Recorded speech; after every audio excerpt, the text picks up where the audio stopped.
आप सबका स्वागत है हमारे इस टेक्नोलैब चैनल में। आज हम लोग करंट इलेक्ट्रिसिटी के पार्ट 2 पढ़ने वाले हैं। इसका पहले हम लोग इलेक्ट्रिक चार्ज के बारे में पढ़े थे।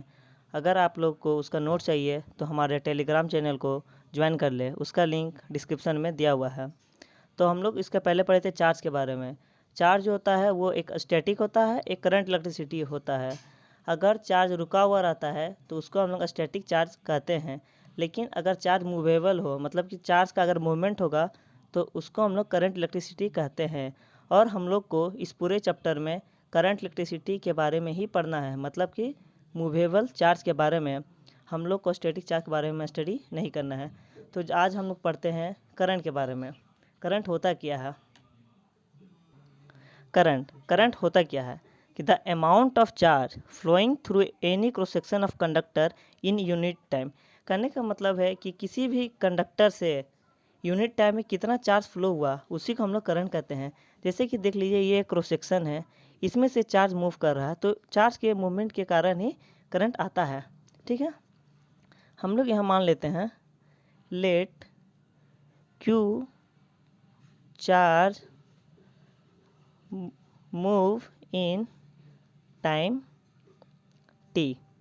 ठीक है, हम लोग करंट को जनरली आई से रिप्रेजेंट करते हैं। ठीक है, तो इसका एक फार्मूला होता है I is equals to Q by T, मतलब कि current equal to charge by time.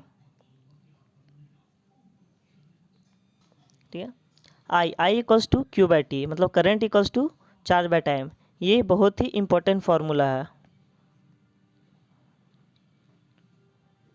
I is equals to Q by T. और हम लोग इसके पहले लेक्चर में पढ़े थे कि Q is equals to NE होता है। तो हम लोग इस Q का वैल्यू को इसके ऊपर वाला में डालेंगे तो ये हो जाएगा एन ई बाई टी। यहाँ पर I हो गया हमारा करंट और N हो गया हमारा नंबर ऑफ इलेक्ट्रॉन और E हो गया चार्ज ऑफ इलेक्ट्रॉन, T हो गया टाइम। ठीक है, यहाँ पर भी हो गया Q जो हो गया वो चार्ज हो गया और T जो हो गया वो टाइम हो गया और I जो हो गया ये हो गया करंट। ठीक है,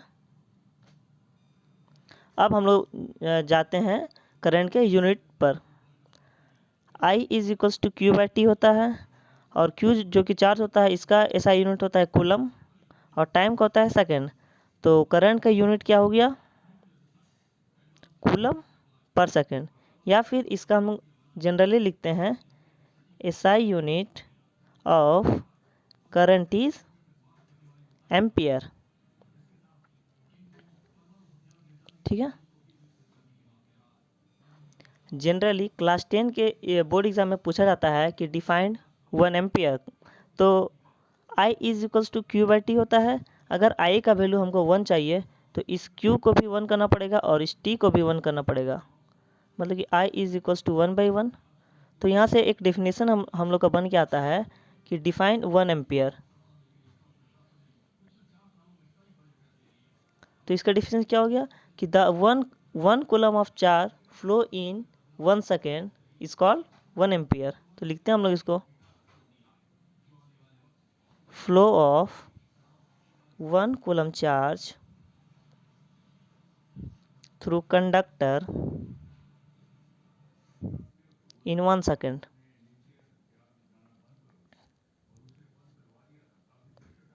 करंट के और भी कुछ यूनिट है, उसको हम लोग देखते हैं। ठीक, पहला होता है मिली एम्पियर। 1 मिली एम्पियर, इसको हम लोग इसे डिनोट करते हैं 10⁻³ एम्पियर। 1 माइक्रो एम्पियर, इसको हम लोग म्यू से करते हैं 10⁻⁻6 एम्पियर। ठीक है, तो अब हम लोग जानते हैं, अब हम लोग पढ़ते हैं कंडक्टर्स के बारे में। कंडक्टर्स होता क्या है? वैसा सब्सटेंस जो कि करंट को अपने से पास होने देता है उसको हम लोग कंडक्टर कहते हैं। ठीक है, इसको हम पहले डेफिनेशन लिखते हैं। The substance which conducts the substance which conduct electricity due to presence of free electron। ये बहुत ज़रूरी है, due to presence of free electrons. Conductor हम लोग उसको बोलते हैं कि वैसा सब्सटेंस जो कि इलेक्ट्रिसिटी को कंडक्ट करवाता हो due to presence of free electrons. इसका एग्जांपल हो गया मेटल्स, जनरली जिंक हो गया, कॉपर हो गया, सिल्वर हो गया, ETC। ठीक है, और दूसरा आता है इंसुलेटर। इंसुलेटर मतलब वैसा सब्सटेंस जो कि इलेक्ट्रिसिटी को कंडक्ट नहीं करेगा, उसी को हम इंसुलेटर बोलेंगे। जैसे कि प्लास्टिक हो गया, रबर हो गया, वुड हो गया, ये सब हो गया इंसुलेटर। और यहाँ से एक इम्पोर्टेंट बात होता है कि सॉलिड जो होता है उसमें करंट इलेक्ट्रिसिटी किसके कारण होता है, अगर होता है तो किसके कारण होता है, और लिक्विड होता है उसमें अगर पला तो करंट इलेक्ट्रिसिटी उसमें होगा कि नहीं होगा, अगर होगा तो किसके कारण होगा। ठीक है, तो हम लोग सॉलिड में जानते हैं अगर सॉलिड में करंट इलेक्ट्रिसिटी कंडक्ट कर रहा है तो वो फ्री इलेक्ट्रॉन्स के रहने के कारण ही होगा, जबकि अगर लिक्विड में करंट इलेक्ट्रिसिटी कंडक्ट करेगा तो उसमें आयंस के कारण होता है, उसमें आयंस के कारण होता है। ठीक है, अब हम लोग पढ़ते हैं कि करंट को हम लोग मेजर किसे करते हैं। Ammeter, it is a device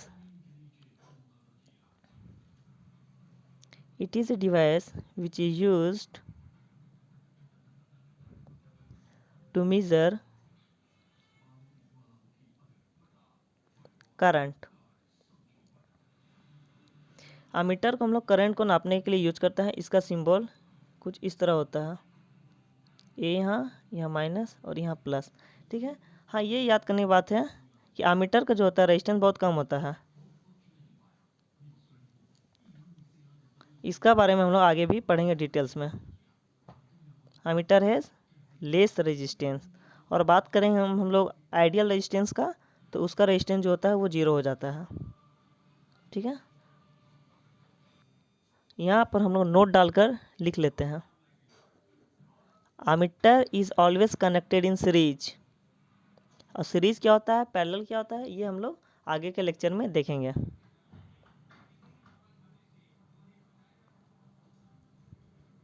ammeter is always connected in series.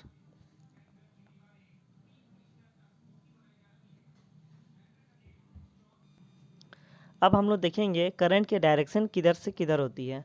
तो करंट की डायरेक्शन जो होती है हमेशा पॉजिटिव टर्मिनल से नेगेटिव टर्मिनल की तरफ होती है।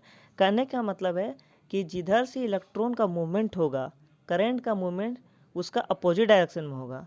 अगर नेगेटिव चार्ज मूव कर रहा है जो कि इलेक्ट्रॉन होता है तो उसके अपोजिट साइड में करंट फ्लो करेगा।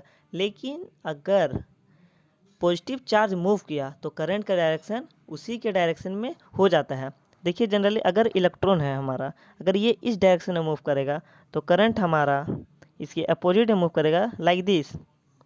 और अगर पॉजिटिव चार्ज इस डायरेक्शन में मूव करेगा तो करंट भी इसी डायरेक्शन में होगा। ठीक है, और ये याद रखिए करंट का डायरेक्शन हमेशा पॉजिटिव टर्मिनल से नेगेटिव टर्मिनल होता है। और पॉजिटिव टर्मिनल नेगेटिव टर्मिनल ये पोटेंशियल का बात हो रहा है, ये हम लोग आगे की लेक्चर में देखेंगे। हम यहाँ पर बस थोड़ा सा बता दे रहे हैं। ये हो गया हमारा कोई कंडक्टर, इसको हम लोग कनेक्ट कर देते हैं, एक को पॉजिटिव टर्मिनल से एक को नेगेटिव टर्मिनल से। ठीक है, इसको हम लोग बोलते हैं प्लस, इसको बोलते हैं negative terminal, positive terminal negative terminal. तो करंट का जो डायरेक्शन होगा हमेशा पॉजिटिव से निकलेगा और नेगेटिव में टर्मिनेट करेगा। ठीक है, जब करंट हमारा पॉजिटिव से नेगेटिव मूव कर रहा तो जाहिर सा बात है कि इलेक्ट्रॉन इसके अपोजिट में मूव करेगा, इधर से इधर से, और करंट इस डायरेक्शन से जाएगा। ठीक है, हम एक बार करंट का फॉर्मूला को लिख देते हैं, उसके बाद कुछ न्यूमेरिकल्स करेंगे आज। तो हम बताए थे I equals to Q by T होता है, एक ये फार्मूला, इसमें न्यूमेरिकल्स आता है। दूसरा हम क्या बताए थे कि Q is equals to N E होता है।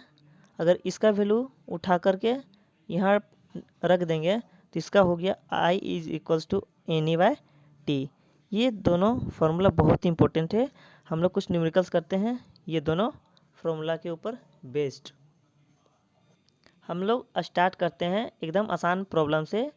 ये बोर्ड एग्जाम में ये भी क्वेश्चन पूछा जाता है, इससे थोड़ा हार्ड फिर उससे भी डिफिकल्ट सब टाइप के प्रॉब्लम हम लोग यहाँ आज करने वाले हैं। ठीक है, पहला क्वेश्चन लेते हैं। Calculate the current in A circuit if 500 coulomb of charge pass through it in 10 minutes.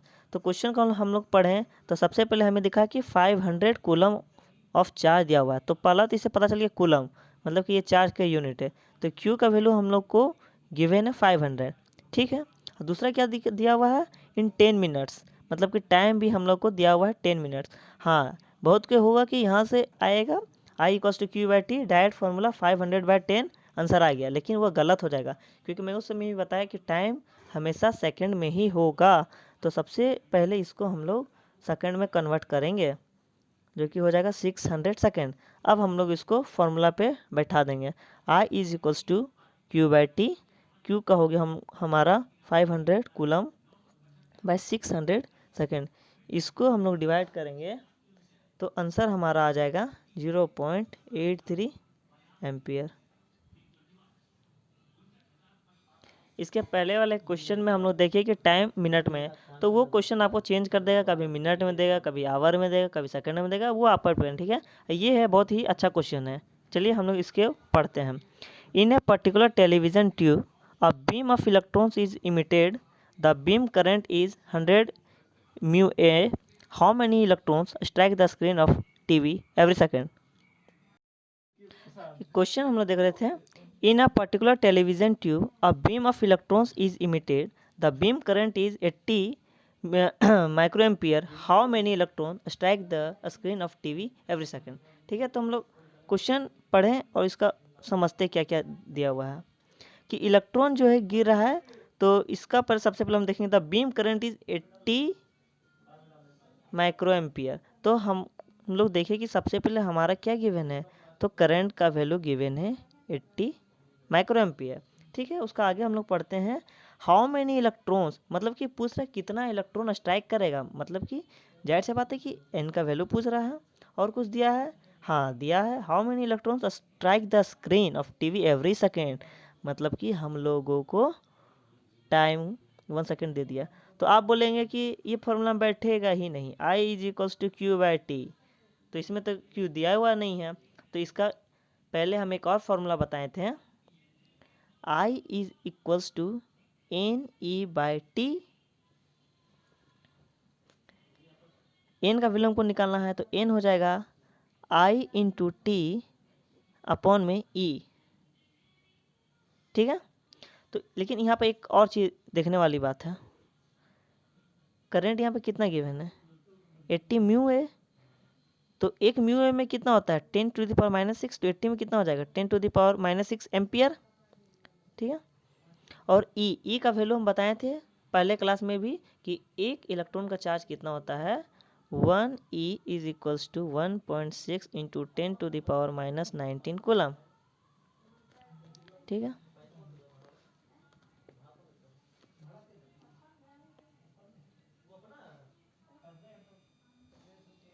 तो यहाँ से आ गया n equals to I T by E. अब हम लोग यहाँ से सीधा वैल्यू पुट करना स्टार्ट करते हैं। तो इसका हो गया 80 इंटू 10⁻⁻6 और टाइम हमारा 1 सेकेंड था अपॉन में 1.6 इंटू 10⁻⁻19, और इसको आप लोग सॉल्व कर लीजिएगा। सॉल्व करने के बाद आपका आंसर आ जाएगा 5 इंटू 10⁻14। ठीक है, आज का क्लास आप लोगों को कैसा लगा, और हम कल से सोच रहे हैं कि आप लोगों को कुछ होमवर्क भी दे ताकि आप लोग कल से कुछ खुद से ट्राई करें और उसको हम लोग नेक्स्ट क्लास में डिस्कस करेंगे। ठीक है, अगर आप लोग को ये पसंद आ रहा तो please like share and subscribe करें। और अगर आप चाहते हैं कि मैं इसी तरह किसी दूसरे टॉपिक पर भी वीडियो बना लाइक केमिस्ट्री, फिजिक्स, कोई पर्टिकुलर टॉपिक किसी पे भी आपको प्रॉब्लम हो रहा तो आप प्लीज़ कमेंट कीजिए, जिससे हमें मिलेगी कि हम किस पर वीडियो बनाएं। हम आपकी पूरा मदद करेंगे। किसी पर भी दिक्कत हो रहा है आज आप प्लीज़ कमेंट कीजिए, हम उस पर वीडियो अपलोड कर देंगे।